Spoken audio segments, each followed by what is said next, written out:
So what I'm going to show you not only works in a white jacket research study with a lot of researcher support, it works out in the wild with minimal support from us. We have tons of school data. I'm going to keep moving, but I just want to show you how many of you, I'm sure all of you have kids on IEPs, maybe some of you work in special education settings.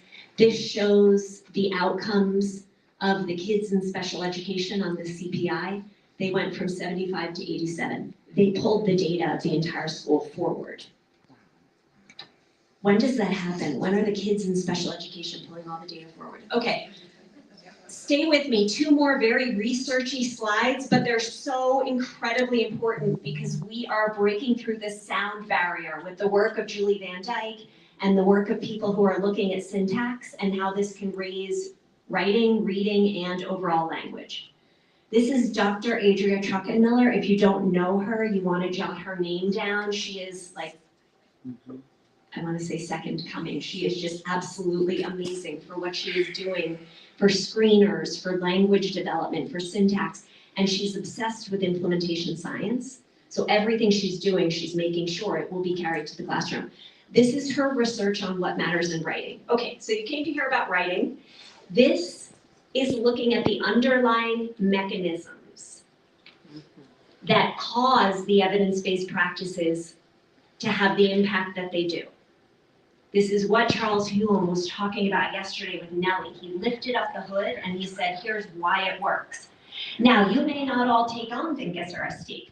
You may all have a writing program, but you can strengthen it if you give attention to what are the mechanisms that are generating the strongest impact. So right up at the top is TIDE. Are any of you familiar with TIDE?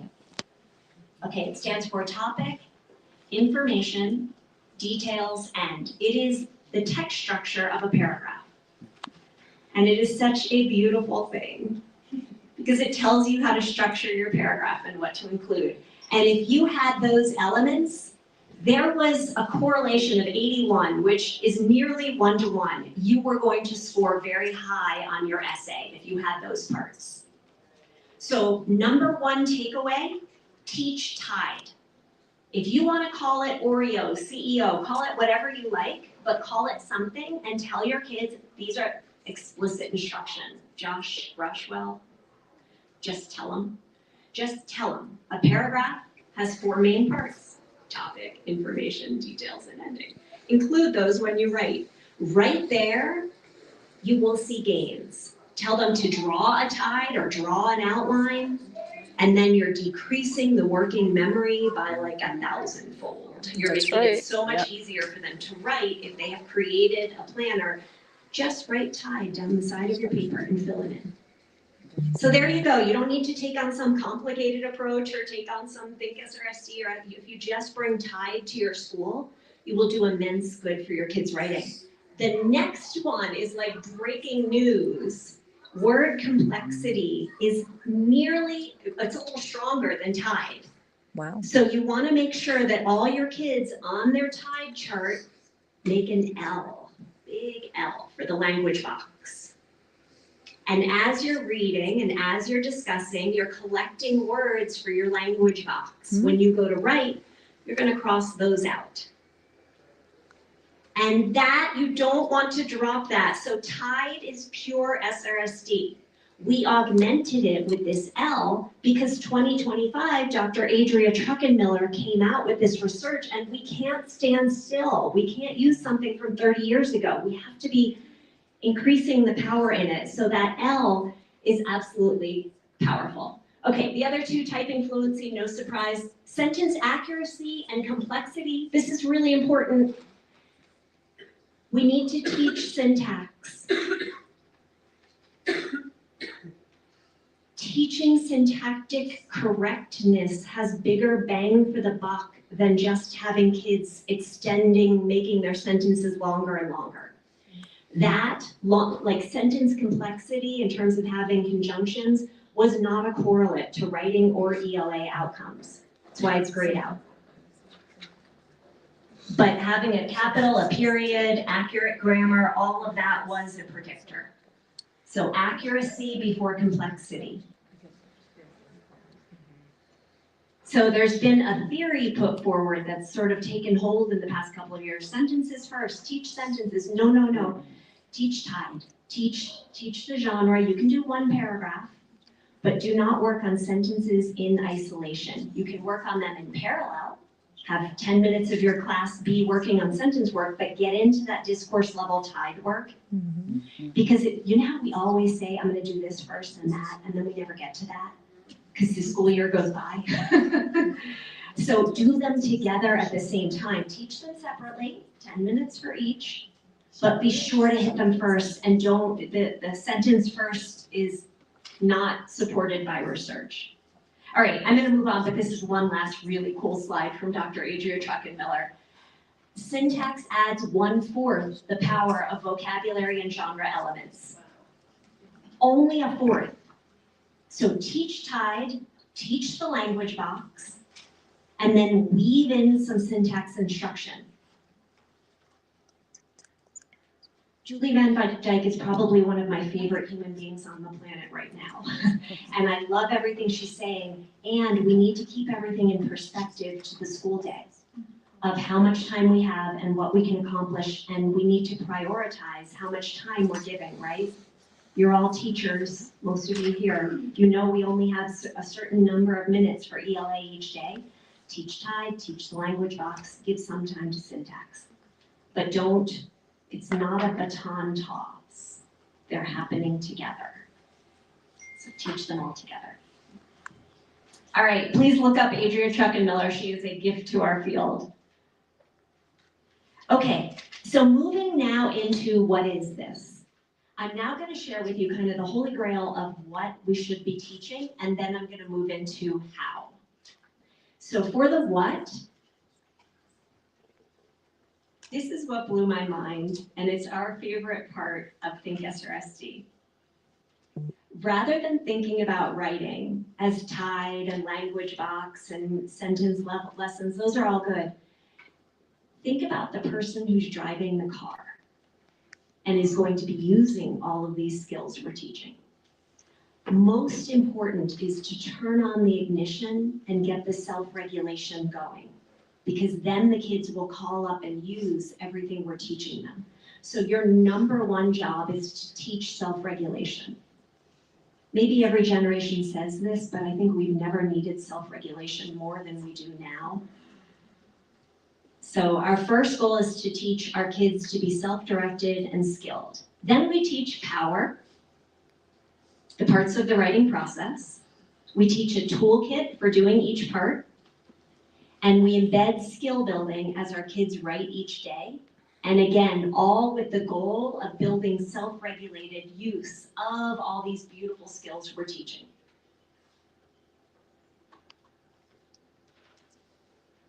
If you know SRSD, you know that SRSD uses POW, but I'm going to give you a quick trip back into the history of what must have been a really fun time at a conference just like this. 1991, Carol Sue Engler out of University of Michigan published on Power, adding the edit and revise. A few years later, Karen Harris and Steve Graham picked up only POW. Probably they were at a conference and heard her speak or read her publications, heard Power, and decided to make it just POW. Carol Sue Engler has her own research, which is very powerful, very high effect sizes. I prefer Power, so I'm sort of going back in time and picking up Power. You can use just POW, but our kids would say to us, do I have to use all the steps in Power when they're writing? We'd say, I don't know, what do you think? And they would say, well, I think I'll get a better piece if I edit and revise it. So I'm sold on using Power, but these are sort of the little things that have been researched over time and why we use them the way we do. Okay, up at Plan, we have 3 parts in our toolkit. Pre-read for the gist. Love Julie Van Dyke, she blew my mind. Writing a gist is not comprehension, or a gist is not comprehension, but I sent her an email to argue. I said, okay, but the process of creating a gist statement. Neurons that fire together, wire together. The more you have your kids write a grammatically accurate gist statement, they are practicing the syntax. Because in my email to her, I said, there's so many research studies, Sharon Vaughn, K. Vijay Kumar, so many studies that writing GIST daily lift reading comprehension outcomes. So I'm still gonna argue for the GIST, but now with a caveat, because my IEL has forced me to rethink how I say this. Okay, writing a GIST is not comprehension, or a GIST is not comprehension, but the process of creating one is working in support of building comprehension, because it is working on that word by word by word building of meaning. All right, the second toolkit is to pull apart the prompt. The third is to pick your ideas. When you're organizing, you can use TIDE or C-SPACE. How many of you are familiar with story, grammar, C-SPACE, character, setting, problem? How many of you have heard of that, seen that, Story Mountain? Okay, so that's what you use for telling the story, but the bulk of your year would be TIDE. All right, then we use sentence frames, sentence stems, all that good stuff when we're writing and saying more, when we edit and revise, cups and arms, and then while we're writing, we do some front loading of syntax instruction, but then while we're writing, we're reinforcing it and driving it all home. All right, quick shout out to foundational skills. That should be happening in parallel. And it should be happening first. If there's a fire drill, don't miss your foundational skills. They come first. So if your day starts at 8:30, 8:35, you're in your literacy groups, you're doing foundational skills first, please. Then move into your reading and writing, your comprehension and all that other stuff. But your kids need that foundational skill work. All right. What I'm gonna do now is show you a model that is a resource that you can use to bring evidence-based practices to your classroom. Right afterwards, you're gonna have a chance to share with the people around you, what did you notice, what do you wonder? So feel free to take notes as I go, and know that right afterwards, you're gonna have that chance to process with each other. All right, so again, 20 years of using this approach. When I began, I had a research study that I was reading the methods section of, and I was following it with my kids, and it was really clunky. And I would apologize to my kids and say, I'm sorry, I'm just trying to bring you something that worked in this research study, and I know this lesson isn't going as smoothly. And they'd say, it's okay, Ms. Laud, we can try it again. We'll start tomorrow, and we'll do this lesson again. It's okay. They're so forgiving. But I found it really hard to translate the steps from that method section into my classroom and my setting. So I began a 20-year journey of fleshing this out, of figuring out all the pieces that weren't there in the methods section, of turning it all into activities with my kids, and then winning large grants and practicing this in other classrooms. And then we won an 11 million EIR grant a couple of years ago, and that enabled us to work with several hundred schools on bringing these practices. And every day we would interview teachers. What was hard? What can make this easier? So I'm about to show you our latest model. And this is the turbocharged quick route to bringing these into your classroom.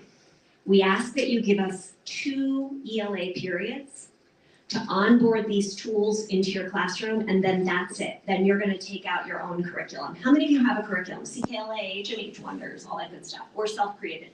All right, so this is for you. I'm gonna show you how to bring it into what you do. This is our beautiful launch. We launch with a pre-assessment.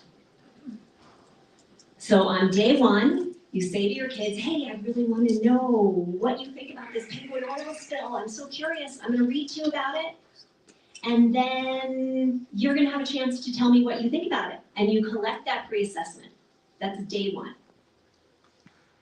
Day 2, you then say, yesterday you wrote about penguins.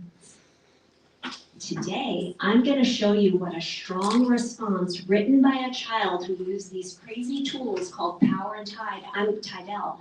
I'm going to show you what a strong response would look like to that pre-assessment that you took. So they're all curious because they're like, oh, I get to see the answer to what I wrote to you yesterday.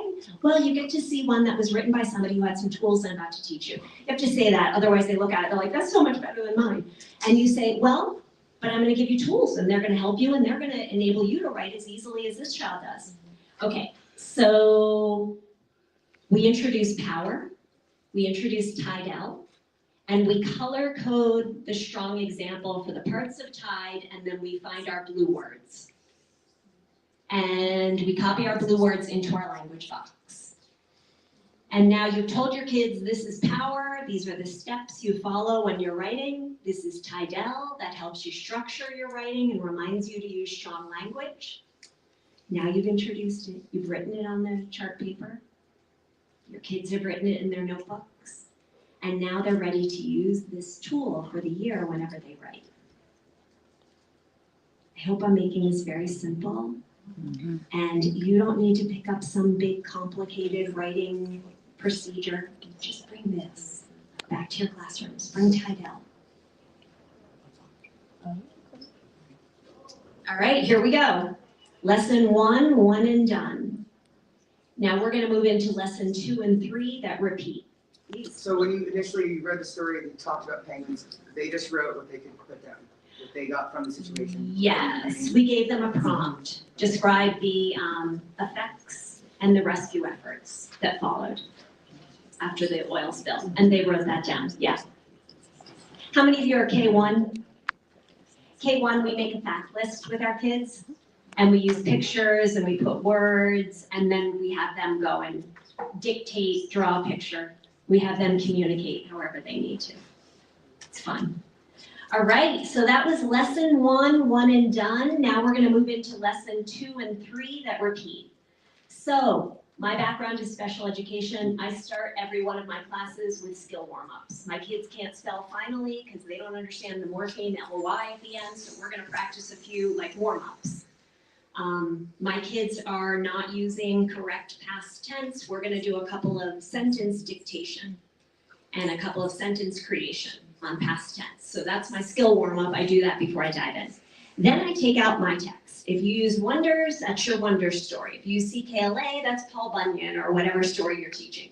This is a beautiful book, As Brave as You by Jason Reynolds. We love to use an excerpt from that. If you teach novels, you're going to use excerpts. And then you're going to model taking yourself through using power in front of your kids. And they're just watching, they're glued to you, like, what is she doing? And what you're doing is you're making the invisible visible. You're showing them what good writers do so that they can do it. This is equity. There are kids who figured this out, the minority, but most haven't. And you're just revealing it all. Explicit instruction. It's like if you took them to a restaurant and you only gave one child a menu. And then you told them all, go ahead, order. They don't know how, they don't know what. But when you just model going through the steps of power, you've now handed every child the menu. And now they can all see what it is they're expected to do. So we model using power. We plan, organize, write. That is lesson 2. When we go from organize to write, we look at old exemplars, we use sentence frames, we scaffold that O to W. I remember once I helped a child create an organizer, and then I said, okay, go write it. And he had no idea what to do. He didn't know how to go from the O to the W. So we have to break it all down, no assumption-driven teaching. We cannot assume that they know how to do anything. It all has to be explicit. This is the thing that drives teachers nuts in my PDs, but less and less in the past couple of years. People are becoming more open to explicit instruction. But they would say, oh, you're giving me a headache. There's so many steps. You've broken this down. Like, you know how to do this because you're an adult, but the kids don't. And if you make it all clear to them, their writing is going to feel effortless. What they always say is, this is so fun. I feel like I can do this now. So we break it all down. We scaffold every little part. We watch to see where they're struggling, and then we break that down. Then we teach scoring. So lesson 2 was collaborative write. Lesson 3 is how to score. And then this just repeats over and over all year long, where the beginning of the week, we're modeling. At the end of the week, we're scoring. And that's your rhythm for the week. I once modeled in front of my kids, and then I said, okay, go do it. I'm telling you all my horror stories because I fell on my face. I was covered with bruises, and I don't want that to happen to you. You have to model the collaborative rights about 10 times. And that has been a big aha for teachers. They'll say, oh, I modeled it twice and they still couldn't do it, so I gave up. I thought, well, they just can't learn this. No, you have to do it 10 times. And if you have kids with ADHD, Adele Diamond is my executive functioning guru. She has said the key to supporting ADHD is the repetition. It's the going over it over and over. So we call these power cycles, and it just means you're cycling through using power. And when you go through this 10 times, then they've got the hang of it. Now that's the outside. My little kiddly ops this year, they were very well behaved. Louisa Motes' granddaughters, very well behaved. But it was like the third or fourth class, and we were modeling, and they started picking up their pencils, and they weren't looking at us or paying attention. And I said to one of them, Layla, what are you doing there? And she sheepishly held up her paper, and it was like filled with what she was writing. And I was like, you went ahead, you filled it in? They were like, we all did. Because they didn't want to wait, because now they knew how to write, and this was only after 3 or 4 power cycles. So the kids will pick it up fast, they'll know what to do, and they'll be able to carry themselves through. Then at the end of the week, we score an exemplar to show them what the piece should have looked like. And then we score a below and we bring it up. We call that Feedback Friday. If you're taking notes, Feedback Friday. I don't know why, but in the past couple of years, it's been really hard to get teachers to score. They'll take on Power Tide, they'll even take on modeling, but they get shy or hold back at the scoring part. You can't, because this is a system. And the system feeds itself. When they score, they set their goals. So we need the whole system. This is a resource. This is a model. You can tweak it. You can find another model. If you teach very young grades, Nellie looks like an amazing model, N-E-L-I. But in order to affect school change, my doctorate was in school change. I learned almost nothing until I found implementation science and I realized what I was missing. The heart of school change is evidence-based practices. We're inching there, but we are not there. The newer SOR-aligned curricula, they have not been through randomized controlled trials. We don't know if they work in the best of circumstances. You need an evidence-based practice to get it to work. This is one. This is a resource. To carry evidence-based practices to your classroom, you need some kind of resource. I'm giving you the mechanisms, but it's best if you can use this whole resource. The good news is, because this was federally funded, it's mostly free. I think that's why it doesn't catch hold, because there's no way I can compete with the billion-dollar curriculum companies who have advocates and da-da-da and are including us. We're free. Woohoo! So if you go to ThinkSRSD.com and you look at free resources, those are all evidence-based. They've been through research studies and found to raise outcomes. So this whole system here is very simple. It guides you the beginning of your week. I'm going to get more into how you use it over a week. But it's evidence-based, and the beginning of your week is a little more reading heavy, and the end of the week is more writing heavy. And again, I was trained by Lucy Calkins, and I hated giving up personal narratives. I hated giving up write about your favorite pet. It is critical that our children write about what they read, and that the reading be book language, complex text. Because in writing in response to that, they're going to pull out the language, they're going to pull out the syntax, and you're going to build their academic language. So I do a personal narrative for a day or two in the beginning of the year. I might do favorite pet in the spring. But during the school year, please do writing in response to sources so that your kids are engaging deeply with complex texts and picking up. They're depending on us. So many of them come to school and they don't have the academic language, and their only shot at learning the academic language is if we expose them to it. Again, if you heard Charles Hume yesterday, he was showing these scary statistics about academic language and how our kids in poverty are just not exposed to it. By having them write in response to academic texts, we enable them to engage with that language. All right, right up at the top there is cognitive modeling. I'm gonna have to pick up the pace a little, but I am gonna give you a chance to turn and talk and share what you noticed. The cognitive modeling is critical. Again, it's being overly explicit, breaking everything down, giving all the tools, showing all the steps, and modeling them. And modeling as if you were a child working through the steps yourself in their shoes. And I want to say something about this cognitive modeling. If you're taking notes, circle it, put stars around it. It's the hardest part of this approach to pick up. And a lot of people look at it, think it's too hard, and drop it. And I get that. Implementation science is real. We have to acknowledge where teachers are at, what their brain space for learning is at, but don't drop it. I've seen schools say self-talk is hokey, I'm not going to use it. Don't drop it. Personalize it, make it relevant to them, help them understand how to create their own self-statements, because you can model and they'll pick up some, but be more explicit, teach them how to use self-statements to guide themselves when they're reading and writing. They should be saying, I've got this, I can do this, I'm going to use power and tide, oh no, I feel really horrible, I don't think I can, no, I'm going to pull it back. One step at a time. My son just went through basic training, so one step at a time. Take one more step. Yeah, thank you. Yeah.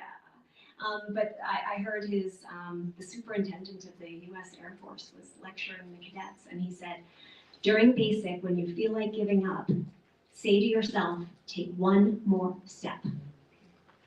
So this is real. This is not hokey. You know, adults use it in basic training, so help your kids understand that they need to learn how to get that own voice in their head going. Another thing Charles Snow said is, oh, this will blow me away. Language is what we use to self-regulate. So we must model that language, but we must explicitly transfer it to them. So that's why we have that little brain thinking. We've got to go to that level of explicitness. What am I going to say to myself in my head? And the kids actually write self-statements so that we can transfer it, get it off the teacher and on the student, as Amy Thomas often says. We want to model it, but then transfer it and make sure they pick up and start doing it. All right, here is a more broken down version of all of the broken out steps. I want to be real, implementation science. We have to get this to your classrooms. If this looks like too much, pare it down and use what you can. Some teachers look at it and say, Leslie, I can't do all that. I'm going to do POW, and I'm going to do one step in POW. Okay, then that's what you'll do. But hang on to it, come back to it, and keep building it in. So these steps in a nutshell, the first row is P3, pre-read for the gist. Oh, the self-talk slid down, I got this. Pull apart the prompt, pick ideas, that's what you're going to do first. Then you're going to organize, create your tide and your language box. Then you're going to revisit an old exemplar, look at your stems, move it over to an essay, and check off as you use the tide. Check it off, check it off. I'm just going to check. We make up all these songs with kids to make it fun. But they check off tide, and they have to check off the words in their language box. So, please. Are there slides of this, digital slides that we can pull up? I mean, because like we can't see that. Yes, yes, yes. I'm going to give you at the end a slide of all this. Okay, Yeah. perfect. And it's all free and explained. As I said, our website, ThinkSRSD, is all free because you can just go and take it all. Just download everything. It's all evidence-based practices. It's all explained. There are videos. Everything's free to get this started. We also have a Facebook group, which I'll show. There's also Facebook, and all the teachers share their ideas. They share it. Yes. They share it. Organizers, so it's so fantastic. It's hard, but having the community, that was in both of your last year. What is the Facebook group called? ThinkSRSD. I'm going to have a link to it in a minute. But I just like a quick aside. We won $11.3 million to scale this because it's considered settled science that SRSD works. And the ThinkSRSD model of carrying this to the school has also been validated. And in that 11.3, we were doing webinars and reaching out, and I was speaking with curriculum directors all over the USA. We were getting this much response. In the Facebook group, I didn't even want to start it. A bunch of coaches said to me, you need one, and they kept harassing me and saying, where is it, where is it? So finally one day I put it up, and now we have like almost 20,000 members. And people are posting, and here's the beauty, the hilariousness of 11.3 million to scale. we're sailing for free through the Facebook. Because the people are posting from their classroom and somebody says, I don't know what this is, I don't even know what they, but I took a picture of that and I made one in my class. Yep. And I'm like, oh my gosh, this is like totally sailing and you're all just picking it up from each other and this is very exciting. All right, we do this at all grade levels, we just keep cycling through. And here's the most beautiful part. After about 10 collaborative writes and 10 scoring lessons. How many of you have scored in front of your kids once or twice, but then they just gave all the points and they didn't know how to do it? It takes 10. You have to score in front of your class 10 times for your kids to they were not joshing you, they were not trying to be snarky by just giving all the points. They really didn't know how to give them until 10 lessons, and then they will do it correctly. And then be still my beating heart, this is when the self-regulation kicks in. And I remember when I saw this, I remember I'd get goosebumps 20 years ago when I saw my kids first self-regulate and take themselves through the writing process. I didn't have eyes to understand what I was seeing. I didn't have words to describe it. I just knew it was special. And then I kept saying to teachers, you gotta try this. It's very hard to articulate what you did and why it worked. But I would say, just do this, and they'd see it too. And then after like 20 years of coaches, teachers calling me and saying, it was the state test day. All my kids made an organizer. They filled it with self-talks, they had language, and they all came in 20% higher on the state assessment. I finally call it magic pixie dust. That's the best word I can come up with. That when you bring evidence-based practices, again, I did not make these up, they've been around from the 70s, we're at half a century, friends. Please pick these up and share them because they're not widely known. But when you use evidence-based practices, they work. The teachers love it, the kids love it, and they see.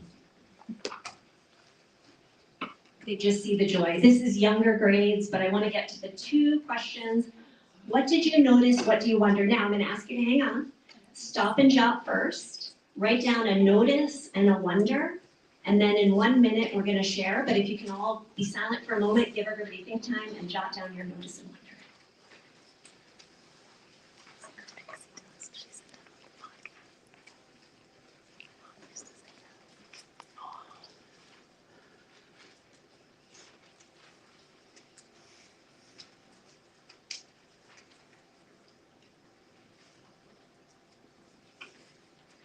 Okay, and what I just modeled is what I would hope you do in your classroom with your kids when you're reading and writing. Always give that quiet think time. My own child has developmental language delay. If he doesn't have that quiet think time, he's going to be lost in the discussion. So that quiet think time before any turn and talk, before any discussion is critical. So please turn to the person next to you and share what you notice and what you wonder.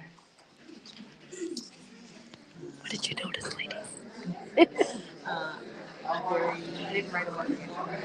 Systematic. I wrote a framework that provides structure, yet also provides opportunities for sharing individuals. Repetition matters. Exactly what I noticed. Exactly. Just the repetition, that structure, they don't expect every single time. They can still bring their own ideas. They have that time, that language box. So she was saying the kids get ahead, they get so excited, and so once we have that structure in place, they know what to do, and then they take off. What do you wonder? I wonder, what I really mentioned to you is, what does this look like for our dyslexics? What does this look like for children who have those language problems? What kind of scaffolds do we need to put in place for them?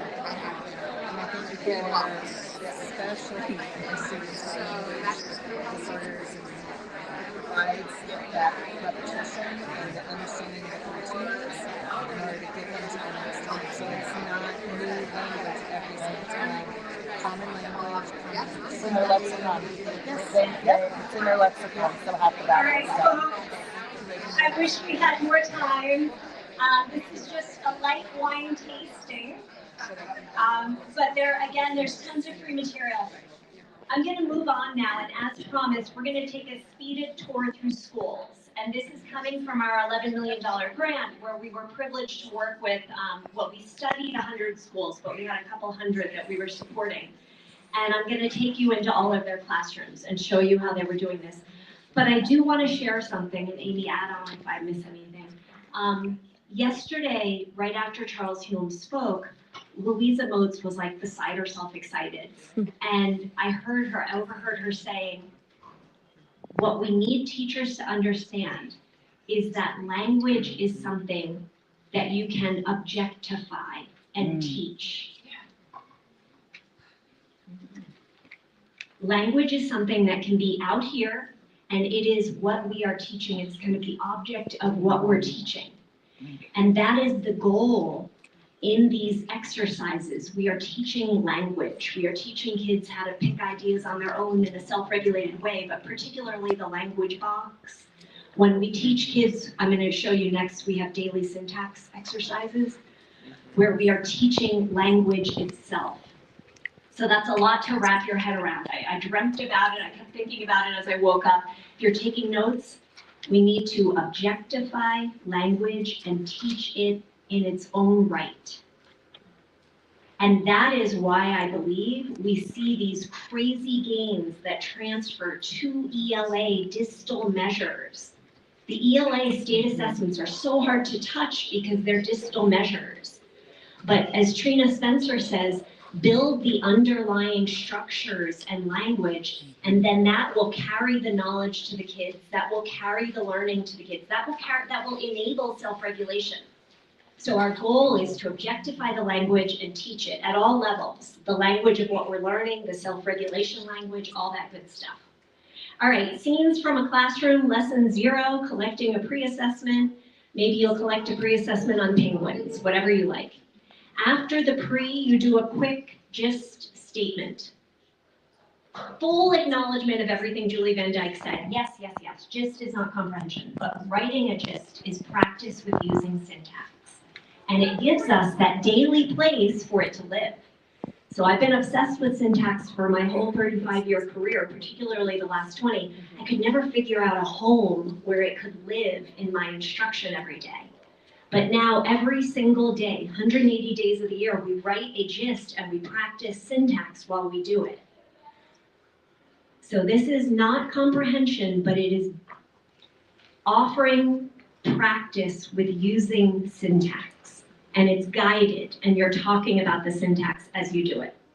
We give the functional terms of who did what, when, where, but we do then taper off and use the more formal language, but we don't start with that. We start with kid-friendly. Here's a teacher doing a gist statement about Bella Woodward, who was working to change the colors of the skin tone names on crayons.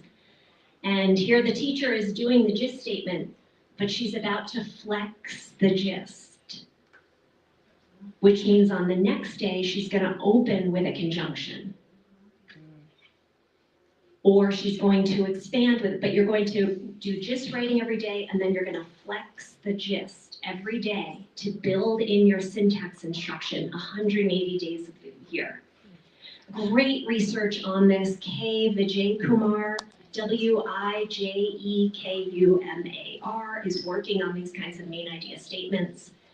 Sharon Vaughn has worked on the gist for reading comprehension. Charles Haynes is working on it from the writing angle, but it's very powerful. There's kids doing this, Rhode Island, Massachusetts, kindergartners writing a gist.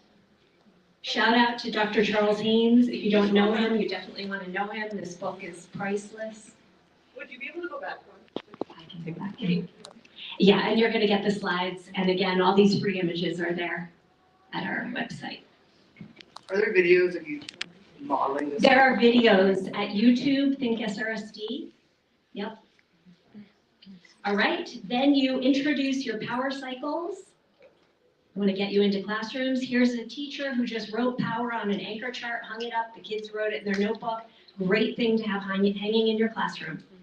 When you write, you're going to follow power. Younger grades, we use POW.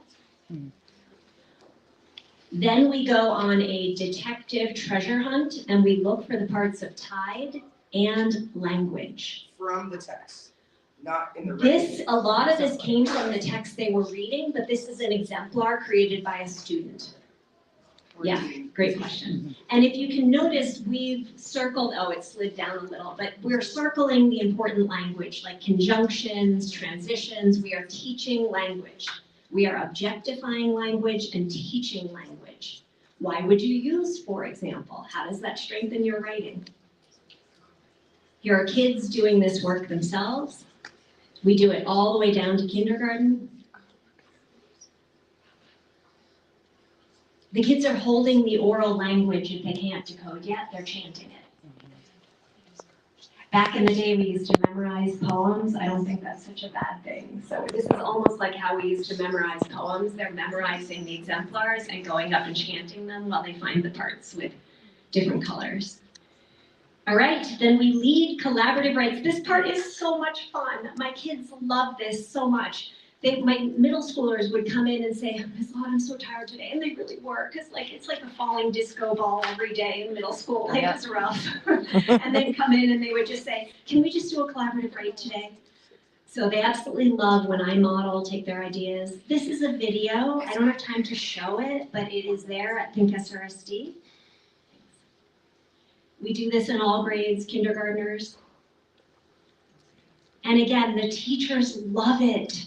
When you open up that black box and make the invisible visible to the kids, and then they can pick it up and they can start using it, the joy is just tangible. I had a teacher say I was going to retire this year, but I'm hanging on one more year because I love teaching this so much.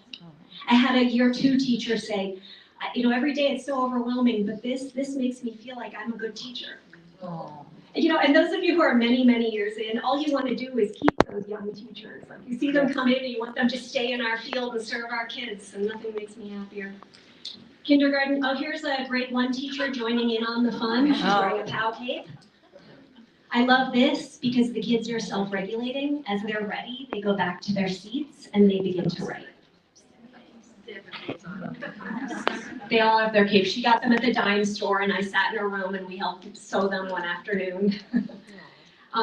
This slide just shows how you can bring in all your foundational skills and reinforce them. You must directly, explicitly, and systematically teach the foundational skills.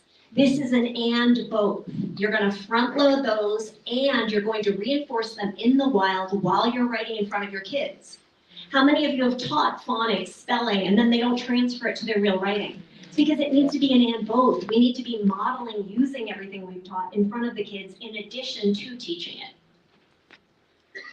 Love this one. This is a high poverty school in Massachusetts where it's kindergarten. And we only had 4 kids who could transcribe, so they were our teacher helpers.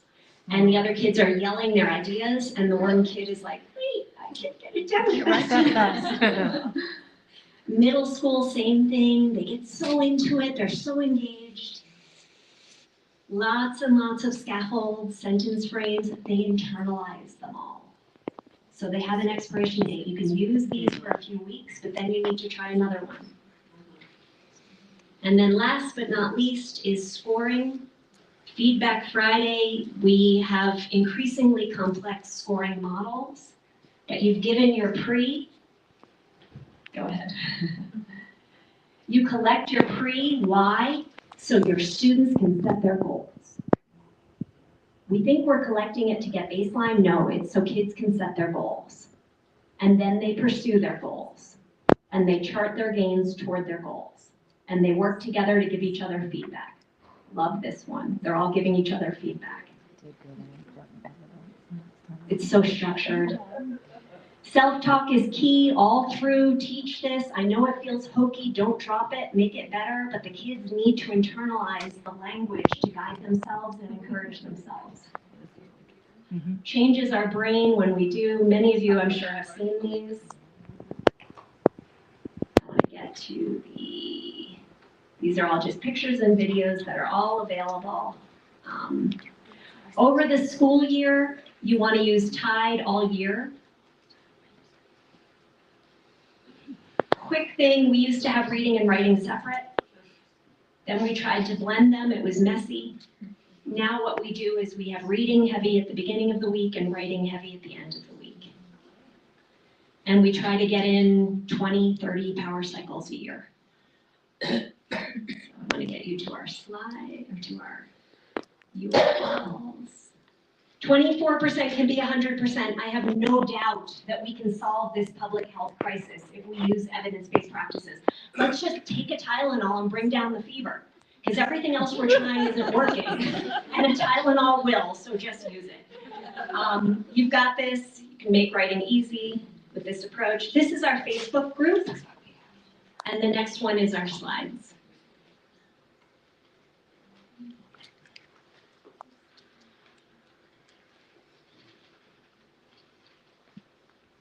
I'm going to move on, but if you just Google Facebook ThinkSRSD, you'll find it. And then this is a survey that has our slides that you can click at the end. Thank you very much. Really appreciate you coming. Be in touch.